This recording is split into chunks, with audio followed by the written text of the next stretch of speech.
Hello বন্ধুরা, welcome back to my channel পীর কিচেনে। আশা করি সকলেই ভালো আছে, আমরা খুব ভালো আছি। তো আজকে দেখতেই পাচ্ছ একটা নতুন রেসিপি নিয়ে চলে এসেছি। তো দেখতেই পাচ্ছ বিরিয়ানি তৈরি করেছি খুব সহজেই, বাড়িতে কোনো ঝামেলা ছাড়াই খুব সহজেই বিরিয়ানি কী করে তৈরি করা যায় সেই রেসিপিটাই তোমাদের সঙ্গে আজকে শেয়ার করব।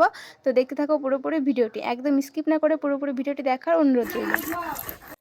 তো বন্ধুরা দেখো, এখানে মশলা বেটে নিচ্ছি মাংসের জন্য। আর আজকে খুব বিরিয়ানি খেতে ইচ্ছে করছে, ওই জন্য বাড়িতে কোনো ঝামেলা ছাড়াই একদম খুব সহজেই বাড়িতে তৈরি করে নেব বিরিয়ানি। আর আজকে গোলাপ জল ও কেওড়া জল ছাড়াই বিরিয়ানিটা তৈরি করব। তো মনে হচ্ছে খুবই ভালো হবে, একদম পুরো পারফেক্ট হবে। তো দেখতে থাকো পুরোপুরি ভিডিওটি। এখানে আমি বিরিয়ানি চাল নিয়ে নিয়েছি, দেখতে পাচ্ছ। এখানে চিকন যে বাসমতি চালটা হয় বিরিয়ানি, তো সেটাই আমি এখানে নিয়ে নিয়েছি। তো এই চালটা এখন আমি ভালো করে পরিষ্কার করে ধুয়ে নেব। তো 2 থেকে 3 বার আমি চালটা পরিষ্কার করে ধুয়ে নেব, যতক্ষণ না সাদা জলটা বের হয়। তো দেখো, আমি এখানে চালটা ধুয়ে নিয়েছি পুরো পরিষ্কার করে। তো এখন আমি চালটা ভিজে রাখবো 10 মিনিটের মতো।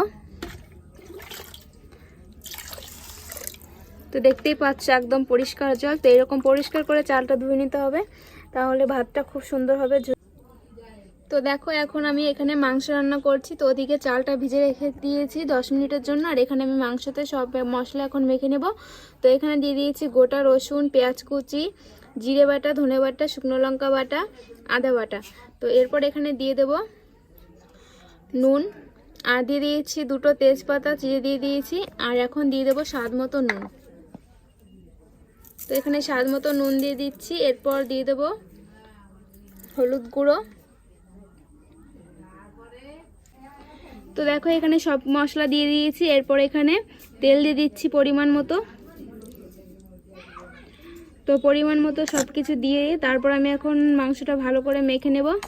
তো এটা মেখে কিন্তু আমি 10 মিনিট রেখে দেব ঢেকে। তো বন্ধুরা, এরকম আমার মতো বাড়িতে বসে সহজেই বাড়িতে বিরিয়ানি তৈরি করে খেতে পারবে। তো দেখতেই পাচ্ছ মাংসটা একদম সুন্দর করে মেখে নিচ্ছি।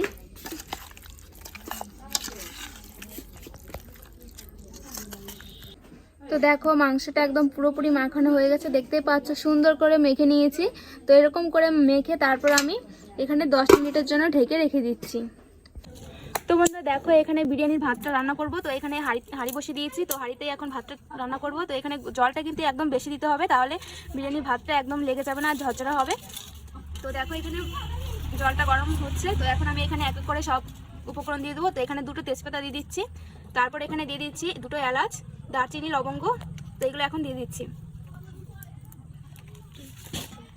তো এখানে চালটা ভিজে রেখেছিলাম, দেখতেই পাচ্ছ অনেকটা ভিজে গেছে। তো এখন তো বন্ধুরা দেখো, এখানে জলটা পুরো ফুটে গেছে, দেখতেই পাচ্ছ প্রচুর ধোয়া হচ্ছে, তো দেখা যাচ্ছে না ঠিকঠাক। তো এখন আমি চালটা দিয়ে দেবো। তো দেখো, এখন চালটা আমি দিয়ে দিচ্ছি। তো এই চালটা কিন্তু অনেকটাই মানে ভিজে গেছে, তো নরম হয়ে গেছে। এখন কিন্তু খুব তাড়াতাড়ি ভাতটা হয়ে যাবে। দেখো, এখানে ভাত অনেকের বিরিয়ানির ভাতটা লেগে যায়, ভালো ঝুরঝুরে টাইপের হয় না। তো তো এখানে আজকে আমি তোমাদের একটা টিপস দিয়ে দিচ্ছি। তো এখানে হাফ চা চামচ সাদা অয়েল দিয়ে দিচ্ছি আমি, রিফাইন্ড অয়েল। আর চাইলে তোমরা এখানে ঘিও দিতে পারো। তো দেখো, এখানে আমি 1 চা চামচের মতো রিফাইন্ড অয়েল দিয়ে দিয়েছি। এটা দেওয়ার কারণ হচ্ছে ভাতটা একদমই লেগে যাবে না, ভাতটা খুবই সুন্দর ঝরঝরে টাইপের হবে। তো দেখো, এখন আমি ভাতটা সুন্দর করে রান্না করে নিব। তো বন্ধুরা দেখো, এখানে আমি এখন স্বাদ মতো একটু নুন দিয়ে দিচ্ছি। তো তেলটা পুরো গরম হয়ে গেছে, এখন আমি পেঁয়াজগুলো দিয়ে দিচ্ছি। তো পেঁয়াজটা ভালো করে আমি ব্রেস্টটা ভেজে নেবো পেঁয়াজের। তো লাল লাল ব্রাউন কালার করে ভেজে নেবো। দেখো, পেঁয়াজের ব্রেস্টটা একদম পুরোপুরি ভাজা হয়েছে, দেখতেই পাচ্ছ খুব সুন্দর একটা কালার চলে এসেছে, ব্রাউন কালার। তো মানে দেখো, আমার আলুটা ভালো করে ভাজা হয়ে গেছে লাল লাল করে। এরপর আমি এর মধ্যেই এখন ফোড়নটা দিয়ে দেবো। তো এর মধ্যে আমি দিয়ে দিয়েছি 1 চা চামচের মতো গোটা জিরে, 3টে শুকনো লঙ্কা আর 2টো তেজপাতা চিড়ে দিয়েছি। তো এখন একটু ভেজে নেব।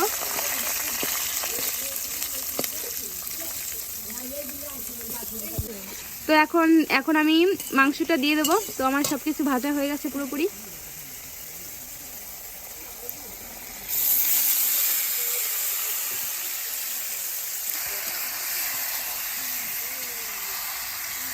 দেখো, এখানে আমি ভাতটা রান্না করে নিয়েছি। আর দেখতেই পাচ্ছ ভাতটা কিন্তু দারুণ হয়েছে, একদম ঝরঝরে হয়েছে।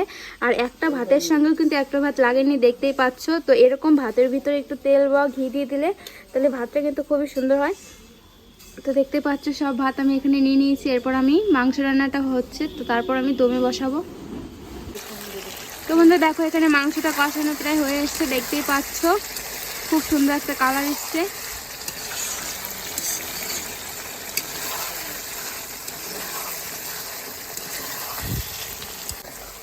তো বন্ধু দেখো মাংসটা কিন্তু আজকে একদম মাংসতে জল দেবো না, তো দেখতেই পাচ্ছ কষানো কষানো হয়েছে, মাংসটা একদম পুরোপুরি কষানো হয়ে গেছে। তো এরপর আমি এখানে গরম মশলা বাটাটা দিয়ে দিচ্ছি, আর এখানে কিন্তু আমি গরম মশলা বাটাটা ইউজ করছি। এখন খুব সুন্দর এসছে আর খুব সুন্দর একটা গন্ধ বেরিয়েছে, মাংসটা পুরোপুরি কষানো হয়ে গেছে।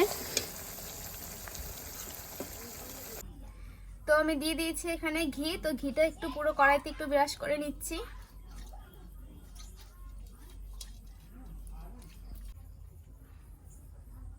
তো বন্ধুরা দেখো ঘিটা পুরো একদম পুরো কড়াইতে ব্রাশ করে নিয়েছি। এরপর আমি উপরে দিয়ে দেবো ভাত।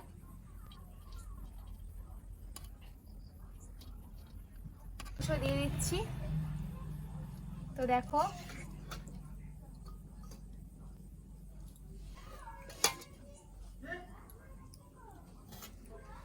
এখানে মাংসটা দিয়ে দিয়েছি। এরপর আমি হালকা করে অল্প ভাত দিয়ে দেবো। এরপর দিয়ে দিচ্ছি ভেজে রাখা বেরেস্তা,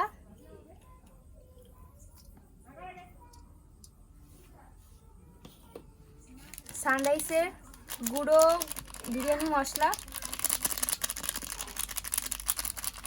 দিয়ে দিচ্ছি দুধে ভেজা জাফরানটা দিয়ে দিচ্ছি। তো বন্ধুরা এটা আমি আগে থেকে ভিজে রেখেছিলাম।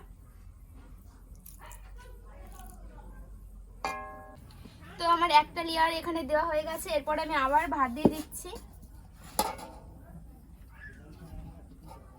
আর এরকম নতুন নতুন ভিডিও দেখতে আমার চ্যানেলটিকে অবশ্যই সাবস্ক্রাইব করবে।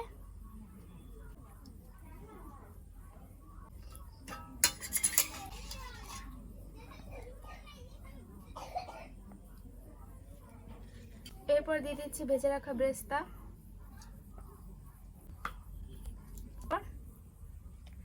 তো এটাই লাস্ট লেয়ার, এর উপরে কিন্তু আর কোনো লেয়ার করব না।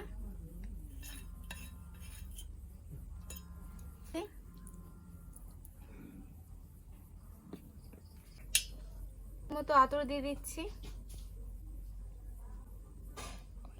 লেয়ারটা একদম পুরোপুরি রেডি, দেখতেই পাচ্ছ খুব সুন্দর হয়েছে। তো এরকম করে বাড়িতে বসে বিরিয়ানি তৈরি করে খাবে। তো বন্ধুরা এখন আমি দমে বসিয়ে দেবো 15 মিনিটের জন্য। তো বন্ধুরা দেখো এরপর আমি এখানে ঢাকনা দিয়ে এখানে দমে বসিয়ে দেবো। তো এখানে আমি কোনো আটা ব্যবহার করব না, এখানে আমি একটা চাপা দিয়ে এখানে রেখে দেবো 15 মিনিটের জন্য। তো বন্ধুরা চলে এসেছি 15 মিনিট পর। তো দেখতেই পাচ্ছ আমার বিরিয়ানি একদম পুরোপুরি রেডি। তো খুব সুন্দর একটা গন্ধ বেরিয়েছে। তো আমার তো খুব ভালো লাগছে। তো রেসিপিটা যদি ভালো লাগে থাকে অবশ্যই একবার বাড়িতে ট্রাই করে খাবে, আর কেমন হয়েছে সেটাও আমাকে কমেন্টে বলবে। তো ভিডিওটি যদি ভালো লাগে থাকে অবশ্যই চ্যানেলটিকে সাবস্ক্রাইব করে দিয়ে পাশে থাকা বেল আইকনটিতে ক্লিক করে নোটিফিকেশনটা অন করে দিও, আর অনেক অনেক করে লাইক করে দিও, সবাইকে শেয়ার করো ভিডিওটি। তো বন্ধুরা দেখতেই পাচ্ছ পুরোপুরি দোকানের মতো পারফেক্ট হয়েছে, একদমই কিন্তু দোকানের থেকে কোনো কিছুতেই কিন্তু কম হয়নি, খুব সুন্দর হয়েছে। আর এখানে যে আলুটা দিয়েছি, তো দেখো আলুটাও পুরো একদম গলে গেছে। তো দেখো পুরো আলুটা একদম সুন্দর গলে গেছে আর খুব সুন্দর হয়েছে। আর বন্ধুরা এরকম খুব সহজেই তাড়াতাড়ি কোনো ঝামেলা ছাড়াই বাড়িতে এরকম বিরিয়ানি তৈরি করে খেতে পারবে। আর গরম গরম বিরিয়ানি খেতে কিন্তু সবারই ভালো লাগে। তো এখন আমরা সবাই মিলে একসঙ্গে খাওয়া দাওয়া করবো। তো তোমরাও এরকম বাড়িতে বসে তৈরি করে খাও। আর আবার দেখা হবে নেক্সট কোনো ভিডিওতে। ততক্ষণ পর্যন্ত তোমরা সবাই ভালো থাকবে, আর এইভাবে আমাকে সাপোর্ট করো এবং পাশে থেকো।